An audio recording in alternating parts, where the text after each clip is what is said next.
কেন মানুষ এত চুরি করে, এত দুর্নীতি করে, আমার সম্পদকে বিদেশে পাচার করে দেয়?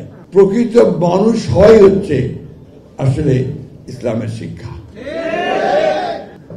আমি যখন খুব ছোট, যখন আপনার অক্ষর জ্ঞান আমার মা আমাকে দিতে শুরু করেছেন, তখন আপনার সরেও সরেয়া ক খ, সেই সঙ্গে কিন্তু আলেফ বে তে সে, সেটাও আমাদেরকে শিখেছে। এবং এইভাবেই কিন্তু আমরা যারা ইসলাম ধর্মে বিশ্বাস করি, আমাদের শৈশব কাল থেকেই আমরা কিন্তু ওই আমাদের যে কৃষ্টি, আমাদের যে শিক্ষা, সেটা আমাদের পরিবার থেকেই তৈরি হয়। পরিবার থেকে তৈরি হয় বলেই আমাদের ধর্ম ইসলাম আমাদের যে শিক্ষা দেয়, সেই শিক্ষাগুলো আমাদের আপনার মননে, অর্থাৎ আপনার আমাদের মনস্তাত্ত্বিক বিষয়ে সেটা চলে আসে।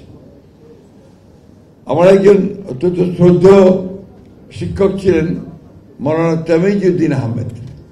উনি বিখ্যাত আলেম ছিলেন ওই এলাকায়, এবং ওখানকার আলিয়া মাদ্রাসার প্রিন্সিপাল ছিলেন, এবং আমাদের ঠাকুরগাঁয়ের জামে মসজিদের পেশ ইমাম ছিলেন, এবং কেন্দ্রীয় যে আপনার জামাত হয়, ঈদের জামাত, সেই জামাতে তিনি নামাজ পড়াতেন।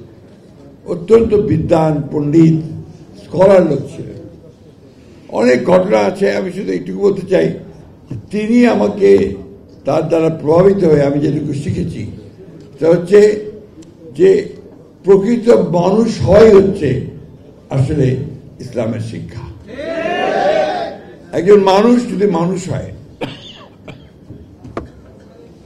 যে অন্যান্য মানুষকে সম্মান করবে, আমার রসুলের যে শিক্ষা, যে সবাই সবসময় অন্যকে সম্মান করবে, তার যে পাওনা সেটা বুঝে দেবে, আর তুমি বিনয়ী হয়ে থাকবে, নিচে থাকবে, এই শিক্ষাগুলো আমরা ছোটবেলা থেকে পেয়েছি। যে কারণে পরবর্তীকালে যখন জীবনের কাজের জীবনে এসছি, রাজনৈতিক জীবনে এসছি, সেইখান থেকে কিন্তু আমরা বাইরে যেতে পারিনি। সেই কারণেই আমরা যারা আপনার সেই শিক্ষায় অন্তত কিছুটা আভাস পেয়েছি, কিছুটা কাছে যেতে পেরেছি, আমরা সহজে কিন্তু আপনার অন্যায় কাজ করতে পারি না।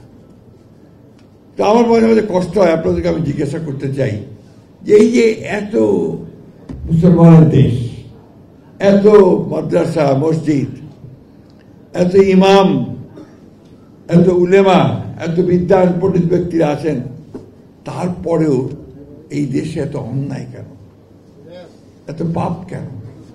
কেন মানুষ এত চুরি করে, এত দুর্নীতি করে, আমার সম্পদকে বিদেশে পাচার করে দেয়? আমি বুঝতে পারি না।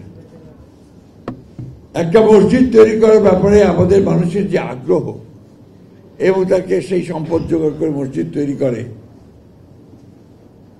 সেই আগ্রহটা কোথায় যায় যখন সে একটা ভালো মানুষ তৈরি করতে চায়? আমি জানি না, আমাদের ইমাম সাহেব অনেক ভালো ব্যাখ্যা করতে পারবেন। আমার বিষয় ছিল অর্থনীতি, পরে রাজনীতি, ধর্ম সম্পর্কে আমার জ্ঞান অত্যন্ত সীমিত।